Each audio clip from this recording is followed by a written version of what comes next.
どうもベニマルでございます。最近特に海外ギタリストのボードでよく見かける MIDI、 シンセサイザーなんかではおなじみの MIDI なんですが、ギタリスト的にはなんとなくすごそうに見えてもいまいち何なのかよくわからんという人が多いのではないでしょうか。そこで今回はそんなギタリスト目線で MIDI って何ができるんじゃ、どう便利なのかというのをなるべくシンプルに紹介してみたいと思います。早速行ってみましょう。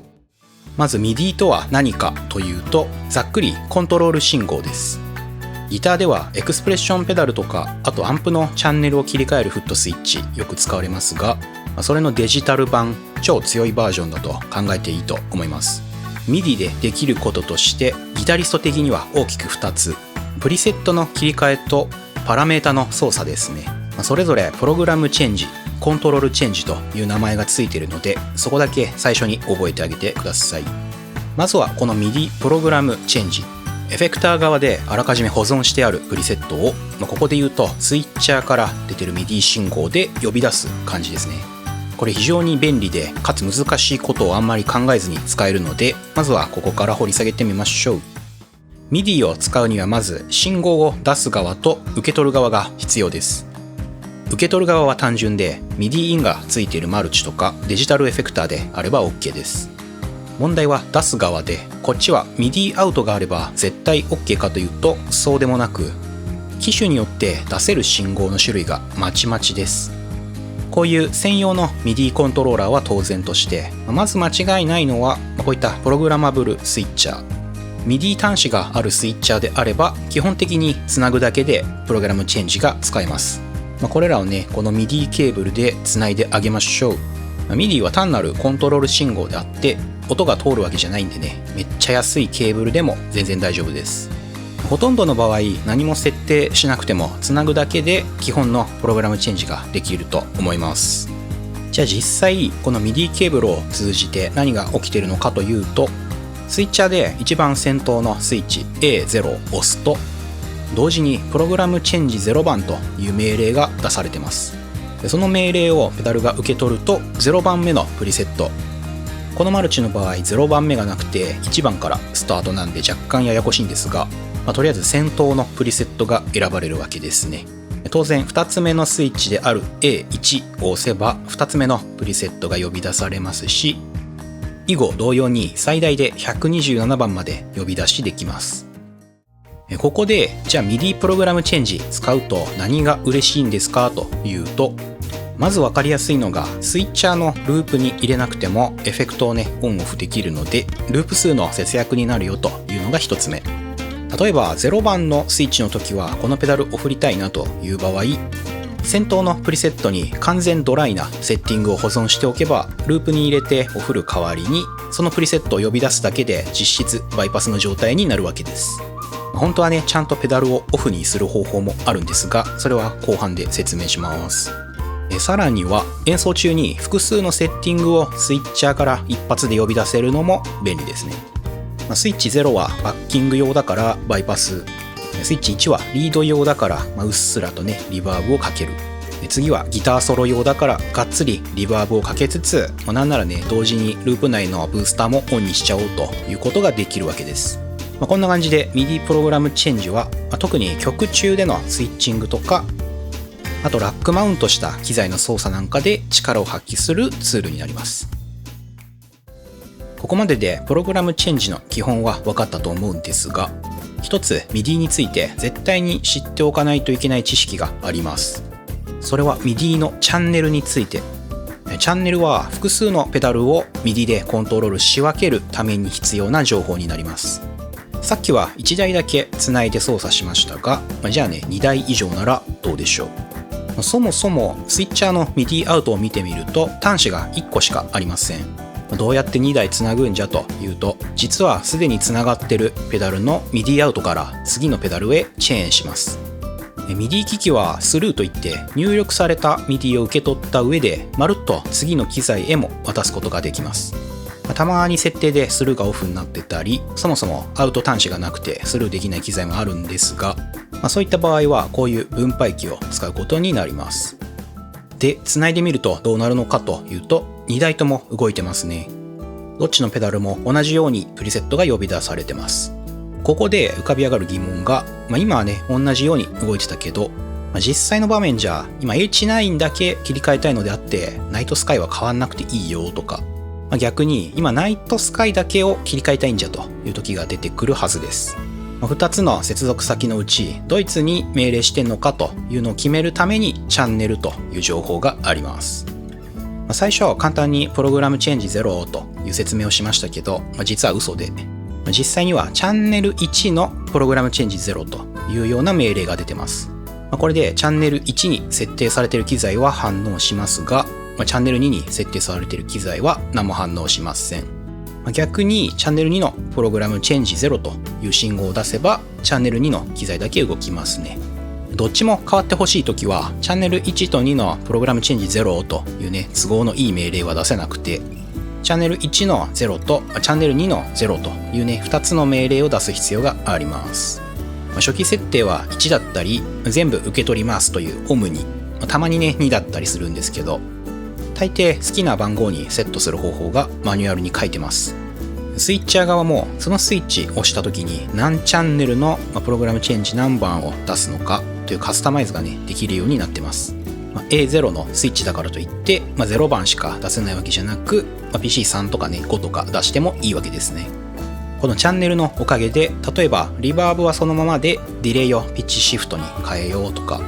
今度はピッチシフトはそのままでリバーブをがっつり強めにしようといったね、実践的な操作ができるわけです。このチャンネル便利なんですけど、MIDI に不慣れな人間からすると若干つまずきやすいというか、繋いだけどうまく動かねえという場合には大抵このチャンネルがずれてるので、まずね、ここをチェックしてみるといいと思います。ここまででギターで使う MIDI の6割ぐらいは理解できたと言っていいと思います。後半戦です。最初に MIDI にはプログラムチェンジとコントロールチェンジがあるよとお話ししましたけど、ここからはそのコントロールチェンジです。プログラムチェンジはプリセットの呼び出しでしたが、コントロールチェンジはパラメータを直接操作します。エクスプレッションペダルみたいなもんですね。具体的には、例えばこのナイトスカイ、マニュアルを見ると、最後の方に MIDI の一覧ページがあります。これ MIDI の使える機材なら大体書いてあるんですが、例えばモジュレーションのスピードがコントロールチェンジ13番0から127と書いてありますね。これの意味するところは、CC13 という命令を出せばモジュレーションスピードを操作できる、つまみを手で回すのと同じようなことができるわけですね。実際にやってみましょう。受け取る側は分かりやすいようにワーミーにします。出す側はスイッチャーでもできるっちゃできるんですが、これもね、分かりやすいようにもうちょい本格的な MIDI コントローラーを使いましょう。まず左のスイッチを踏んだらピッチを一番下げた状態、右のスイッチで一番上げた状態にしてみます。ワーミー4のマニュアルを見ると、ピッチはコントロールチェンジ11番と決められていますね。そこで左のスイッチにはチャンネル1のコントロールチェンジ11番の Value0、右のスイッチには同じくコントロールチェンジ11の127、最大値ですね。これを設定してみます。プログラムチェンジはチャンネルとナンバーだけで終わりでしたが、コントロールチェンジにはもう一つ Value という情報が増えてます。そのパラメータ、そのつまみをどの位置にするかといったようなイメージですね。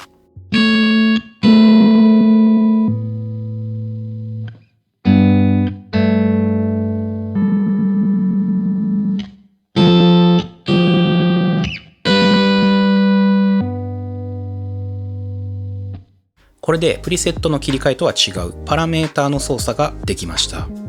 エクスプレッションペダルを使うとよりイメージしやすいかもしれません。この MIDI コントローラー MC3 はつないだエクスプレッションペダルの動きを MIDI として出力できます。これまで同様にチャンネルと CC ナンバー、Value 0から127と設定してあげると反応しますね。こうするとペダルに直接エクスプレッションペダル挿すのとは違って複数のペダルを同時に動かしたり、状況に応じてどっちかだけ操作したり、あと曲によって同じペダルでも違うパラメータを操作したりというのが一つのエクスプレッションペダルでできちゃうわけですね。あとコントロールチェンジの実践例としてはルーパー。アンペロ2のルーパー機能は CC63 でレコードできると書いてます。バリューはね、0から127なら何でもいいようなので、送った瞬間に録音スタート。もう一回同じコントロールチェンジ63を送ると、録音が終わって再生がスタートします。一時停止やリスタートも同様に CC64 番でできますね。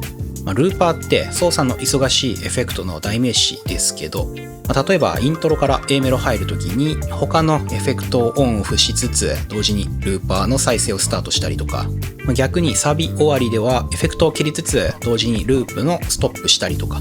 コントロールチェンジを使うとそういう実践的な曲中のエフェクト管理ができるようになります。あと、プログラムチェンジの説明の時に、完全ドライになるようプリセットしておけば実質バイパスですよという話をしましたが、実際にはコントロールチェンジを使うとちゃんとオンオフすることができます。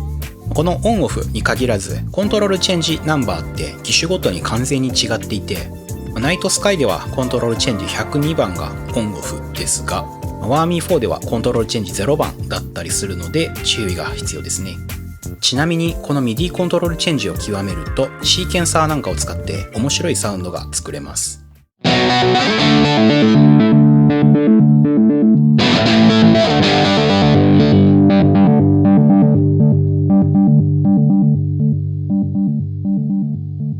今回は基本編なのでね、詳しくは掘り下げないですが、MIDI コントロールチェンジを使いこなすと、ただのワーミーでもこれだけトリッキーなことができちゃいますよというわけでございます。最後に一つだけ注意です。最近こういった MIDI 端子を持ったペダルが増えてます。チェイスブリスとかそうですね。これら同じ MIDI ではあるんですが、5ピン端子ではなく TRS フォン、ギターに使う TS フォンより線の1本多いステレオプラグを使います。ヘッドホンでおなじみのやつですね。で、この TRS MIDI、めんどくさいことにブランドによって仕様が違っていて注意が必要です。例えばこのエンプレスゾイヤの MIDI はステレオミニですが、こういう5ピンをステレオミニへ単純に変換するケーブルを使えば動きます。ですが、同じケーブルでチェイスブリスのペダルにつないでも動いてくれません。実はこのチップとリングで扱う信号がブランドによっては逆だったりするんですね。なので、もしこういった TRS MIDI を持つペダルをごちゃ混ぜにする場合、変換器が必要になるので、ガッチガチの MIDI ボードに挑戦する場合は、しっかり曲線をリサーチしてから組みましょう。ということで MIDI の説明でした。かなり長くなりましたが、これであなたも MIDI マスターです。全部一気に理解しようとすると大変だと思うので、わかりやすくて使い勝手もいい MIDI プログラムチェンジから試してもらうといいと思います。MIDI 端子のあるプログラマブルスイッチャーを持ってるよという人、または大きめのマルチなら機種によってはプログラムチェンジ出せたりするので、マニュアルを見てね、出せそうなら MIDI ケーブル買って繋いでみてください。ぜひね、MIDI を使いこなして今風のボードを作ってみてください。ということで今回も終わりたいと思います。ありがとうございました。